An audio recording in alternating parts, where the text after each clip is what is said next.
Hello, my name is Michael Parsons. I am going to today talk about my traditional journey.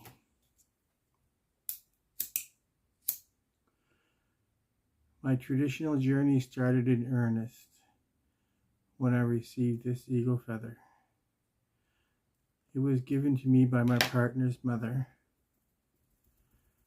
for teaching him how to survive in the white man's world so that he could do his education in BC. At the time, we were living in New Westminster, BC.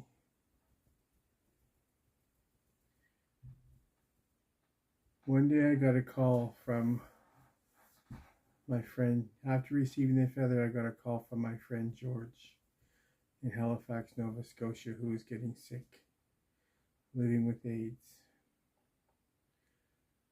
And he asked me to come help him. So I started getting my truck ready. We get everything ready, and then we left for my partner's reserve, where his mom asked for the eagle feather that she had given me. While we were there, we also spent some time at his sister's house on another reserve. And while at his sister's house, he gave me 4 braids of sweetgrass, which I kept on the dash of my truck. Then we went back to his mom's to pack everything up and get ready to get on the road when she sent her youngest grandson out with this eagle feather that was beaded the way it is here.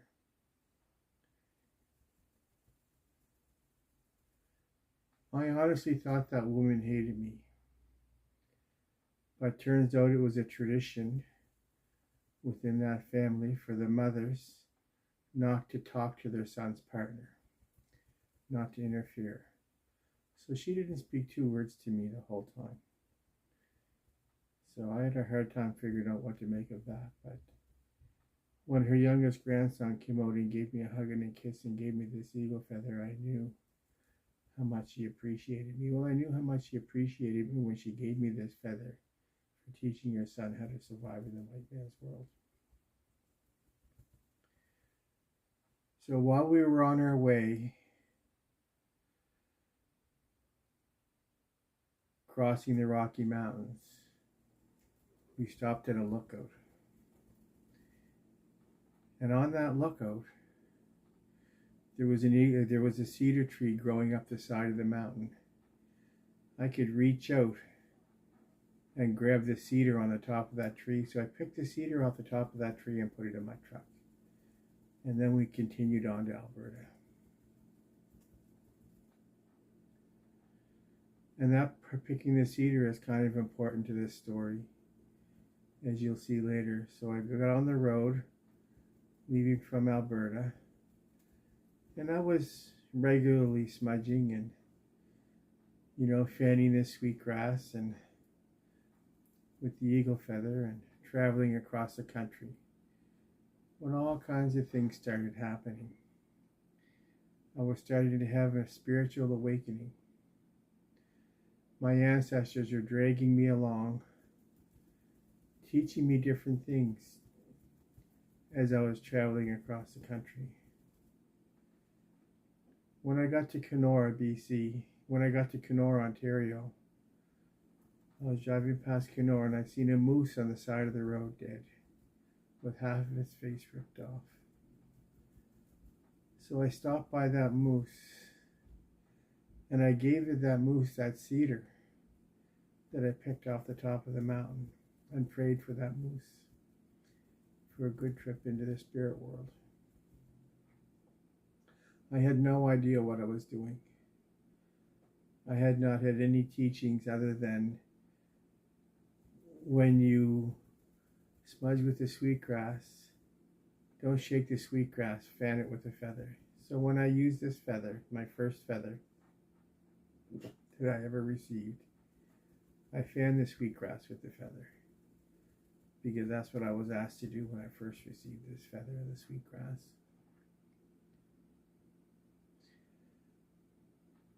So I continued on across the country and eventually arrived at my mom's trailer at the beach just outside the town of Pictou. So when I arrived, my godmother, seeing this feather hanging from my rear view mirror and seeing the sweetgrass on the dash,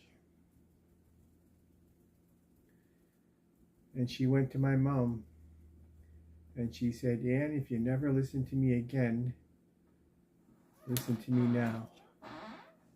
And you support that boy in picking up that sweetgrass and that eagle feather.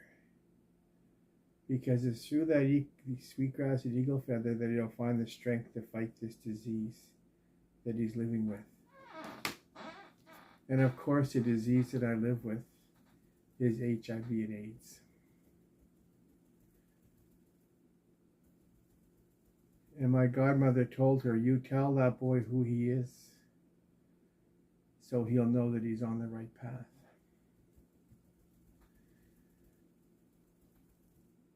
So my mom told me, "Come sit down." We sat down. And she told me that picking up that eagle feather and that sweetgrass is a natural thing for you. It makes a lot of sense. Because my father always identified as indigenous. And that would have been in the 30s, in the 40s, and the 50s, that he was identifying as indigenous.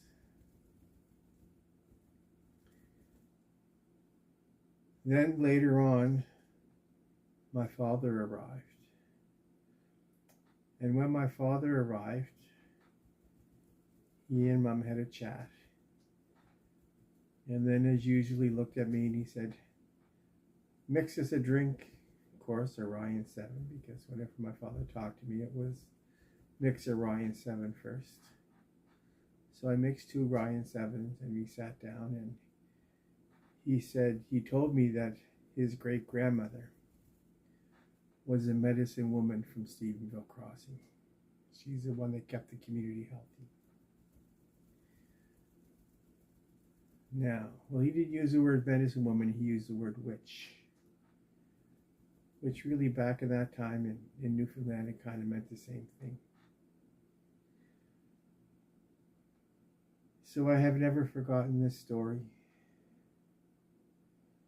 And it is through my grandmother on my father's side that I get medicine from her.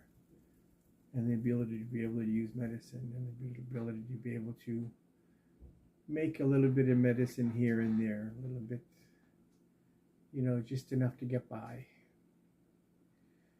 So this is my traditional story. This is the first of 4.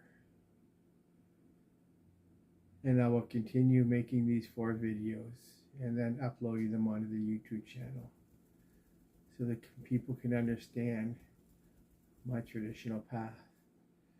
Now, I do not identify as indigenous. The reason I don't identify as indigenous is because of all the politics around identifying as indigenous. That's the only reason I don't identify as indigenous. I say I have indigenous heritage. So the community that I'm connected to in Newfoundland is the Jackatars, which were the Jacktar, which were descendants of the Jacktar Irish indentured servants who dove off the ships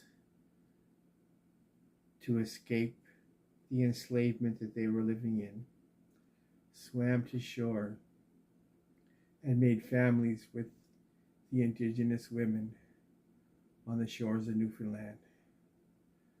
That is my connection to these ways. Now I call myself a traditionalist.